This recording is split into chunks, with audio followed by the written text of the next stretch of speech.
Hello, everyone, and welcome to Pause for Pedagogy, a conversation with Linda Lambert on a critical examination of leadership with the International Leadership Association.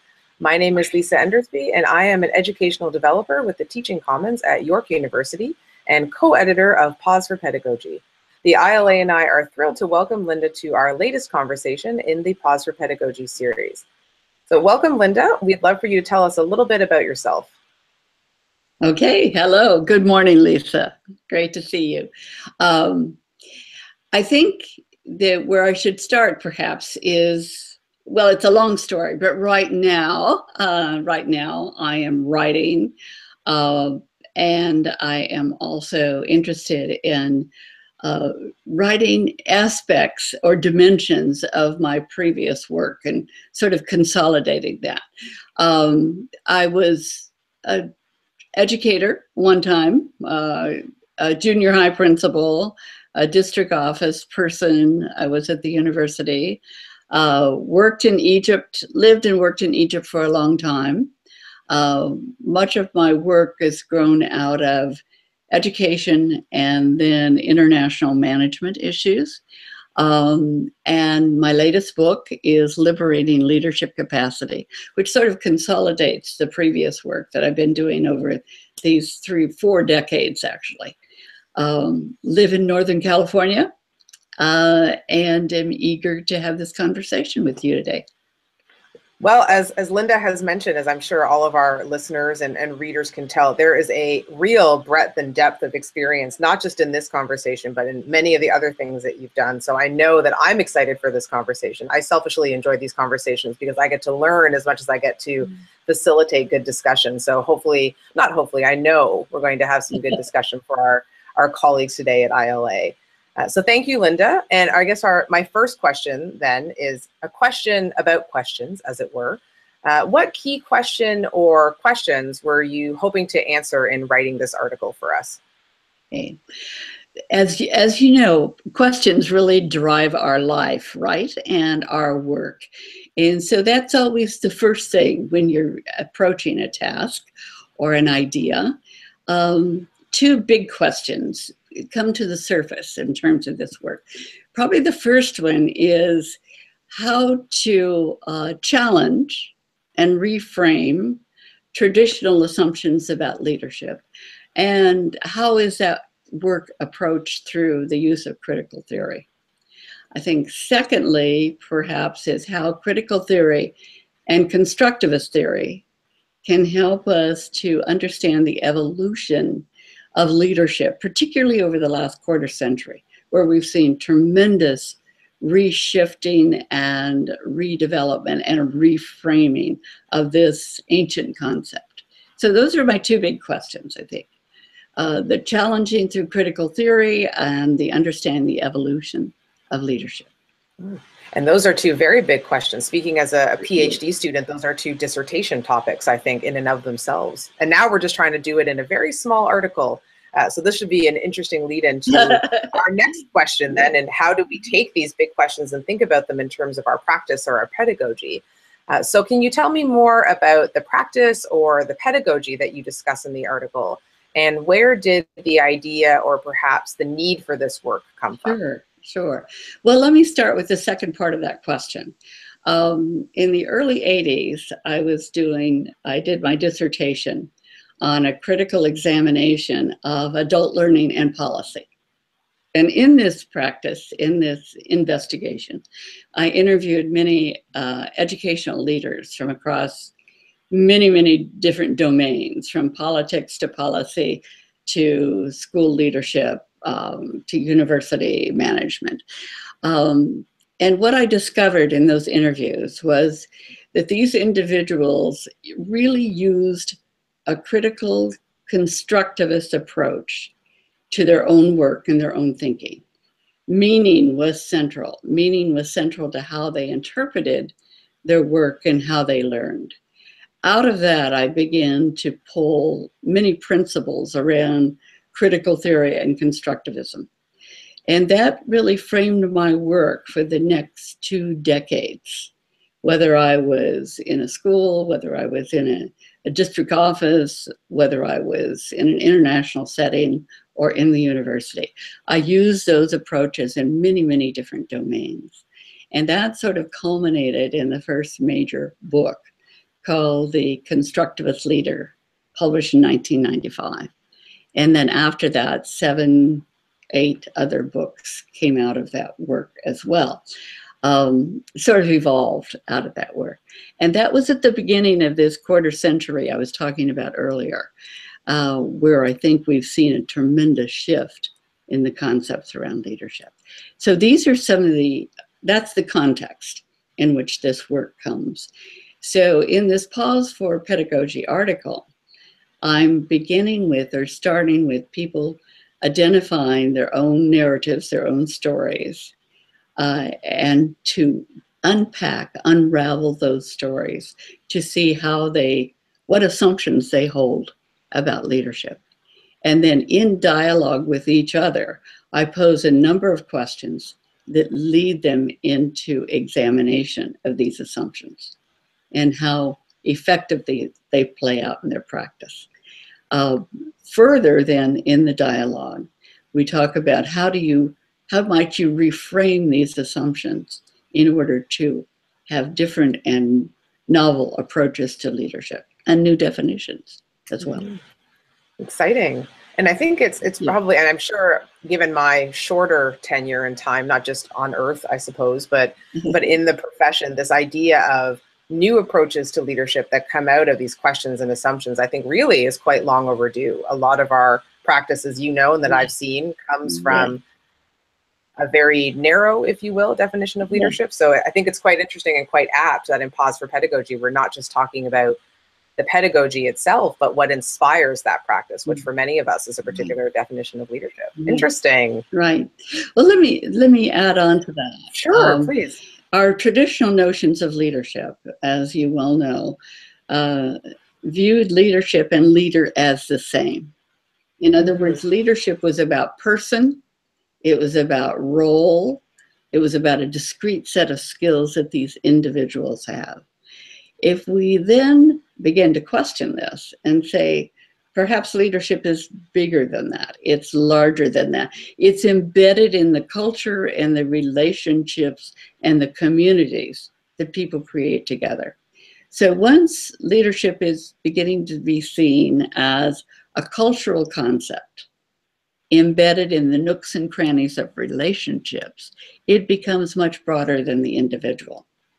And I am persuaded, and from experience and my own experience, that once those definitions of leadership are broadened, that more individuals see themselves reflected in it.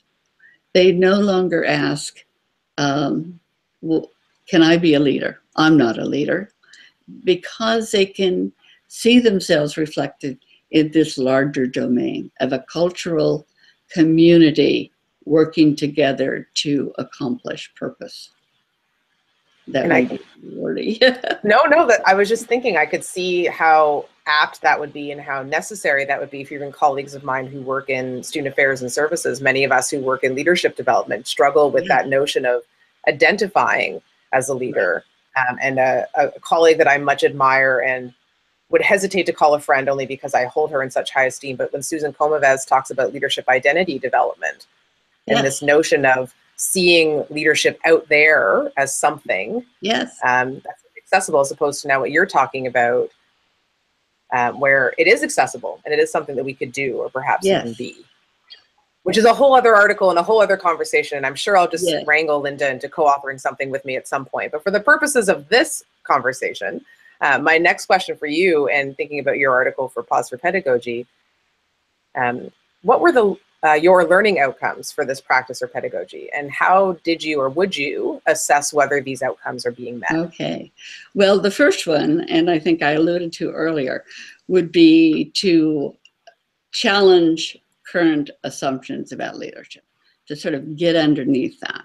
Then to work together to reframe what are some other ways in which we can understand leadership, and then to project those new understandings into new actions and behaviors. So what would our work look like if we perceive leadership differently? if we participated in it differently. So these are the major outcomes: to challenge assumption, to reframe those ideas, and then to talk about what are the actions and behaviors that come out of that. Assessment, therefore, is a collaborative assessment, also done through dialogue. And we assess in two ways. One is, were we able to accomplish those outcomes? But also, what was the process and how effective were the processes that we used? So two ways of looking at success. Were we able to do this? But how were we able to do this? And was the process as much part of that journey as the outcome itself? So we do that in conversation, in dialogue. And of course, as you know, and as I know, that conversation and dialogue is not just something I enjoy personally, but can be quite powerful professionally and academically. Yes. So exciting to hear that it's not just a multiple choice test on do you understand or have you come to understand these new assumptions of leadership. I think that speaks very highly of a lot of what we've been talking about in Pause for Pedagogy. Yes. And how powerful conversation can be. Yes, yes, absolutely. So thinking about all of that we've talked about and all your years of experience and the things that you have done and are continuing to do, where do you see future research or perhaps even writing headed in this area? And what might you be writing about next? Yes. Well, one of the aspects of this article has to do with complexity theory. Complexity theory, as you know, is drawn from biology. And it really suggests that the interaction of subparts can emerge into something we didn't understand or expect. So the conversations among individuals, the dialogue, creates something that's greater than themselves, greater than what they were talking about. This emerges. And as it emerges, people begin to self-organize. In other words, to put that very simply, they begin to say, is there a new way of thinking about this? Is there a new way of doing this? How can we change and innovate what we've been doing so far? The reason I'm talking a little bit here about complexity theory is that I think there's a deep connection, interwoven connection among critical theory, constructivism, and complexity. So my current work really is leading me into unraveling and recomposing perhaps these relationships. The critical theory as approach, the constructivism as pedagogy, the complexity as the journey and the route to bring us into a new place. And as these three are interwoven, three of the things I've been working on recently, in addition to this article, I wrote a chapter on this work for a new leadership center in Santiago, Chile, and that will be distributed throughout Latin America. It's a book of the major approaches to leadership. I'm working on another international book or article to take these ideas and say, how do we democratize the schools in Lebanon? Because I've been asked to do so with some folks working on a large project in Lebanon. And the third is an article I'm working on brain-compatible instruction with constructivism and critical theory and complexity. So bringing these, I don't want to be cutesy about this, but bringing these three C's together, and out of that, hoping to emerge with a new theoretical framework for approaching leadership and getting underneath leadership. So that's it? That's all you're working on? That doesn't sound like too much at all. Well, actually, we're having some guests tonight, so I'm going to cook today. Does that count? Okay. You know, so, I am doing one more thing. Sure. You may I can't imagine how, but sure. You may know that I've also written a trilogy of historical novels. Mm-hmm.